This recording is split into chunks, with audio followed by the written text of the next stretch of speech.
روایت ہے کہ حضرت داؤد علیہ السلام کی قوم کے 70,000 آدمی عقبہ کے پاس سمندر کے کنارے ایلا نامی گاؤں میں رہتے تھے، اور یہ لوگ بڑی فراغی اور خوشحالی کی زندگی بسر کرتے تھے۔ اللہ تعالیٰ نے ان لوگوں کا اس طرح امتحان لیا کہ ہفتے کے دن مچھلی کا شکار ان لوگوں پر حرام فرما دیا، اور ہفتے کے باقی دنوں میں شکار حلال فرمایا، مگر اس طرح ان لوگوں کو آزمائش میں مبتلا فرما دیا کہ ہفتے کے دن بے شمار مچھلیاں آتی تھیں اور دوسرے دنوں میں نہیں آتی تھی۔ تو شیطان نے ان لوگوں کو یہ حیلہ بتا دیا کہ سمندر سے کچھ نالیاں نکال کر خشکی میں چند حوض بنا لو، اور جب ہفتے کے دن ان نالیوں کے ذریعہ مچھلیاں حوض میں آ جائیں تو نالیوں کا منہ بند کر دو، اور اس دن شکار نہ کرو، بلکہ دوسرے دن آسانی کے ساتھ ان مچھلیوں کو پکڑ لو۔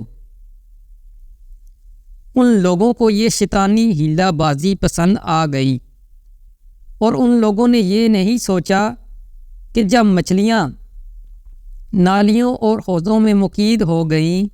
تو یہی ان کا شکار ہو گیا، تو ہفتے ہی کے دن شکار کرنا پایا گیا جو ان کے لیے حرام تھا۔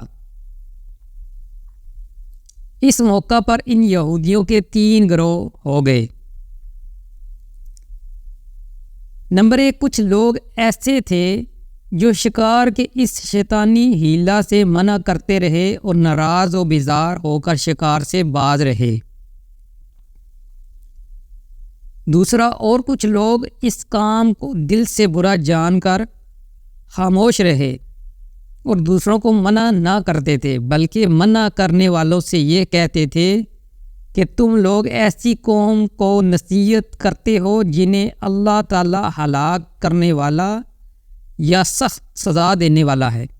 اور کچھ وہ سرکش اور نافرمان لوگ تھے جنہوں نے حکم خداوندی کی اعلانیہ مخالفت کی اور شیطان کی حیلہ بازی کو مان کر ہفتہ کے دن شکار کر لیا اور ان مچھلیوں کو کھایا اور بیچا بھی۔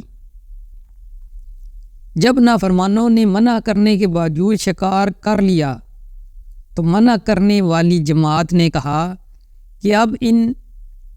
معصیت کاروں سے کوئی میل ملاپ نہ رکھیں گے۔ چنانچہ ان لوگوں نے گاؤں کو تقسیم کر کے درمیان میں ایک دیوار بنا لی اور آمد و رفت کا ایک الگ دروازہ بھی بنا لیا۔ حضرت داؤد علیہ السلام نے غضبناک ہو کر شکار کرنے والوں پر لعنت فرمائی۔ اس کا اثر یہ ہوا کہ ایک دن خطا کاروں میں سے کوئی باہر نہیں نکلا، تو انہیں دیکھنے کے لیے کچھ لوگ دیوار پر چڑھ گئے، تو کیا دیکھا کہ وہ سب بندروں کی صورت میں مسخ ہو گئے ہیں۔ اب لوگ ان مجرموں کا دروازہ کھول کر اندر داخل ہوئے تو وہ بندر اپنے رشتہ داروں کو پہچانتے تھے اور ان کے پاس آ کر ان کے کپڑوں کو سونگھتے تھے اور زاروں زار روتے تھے، مگر لوگ ان بندر بن جانے والوں کو نہیں پہچانتے تھے۔ ان بندر بن جانے والوں کی تعداد 12,000 تھی۔ یہ سب 3 دن تک زندہ رہے اور اس درمیان میں کچھ بھی کھا پی نہ سکے،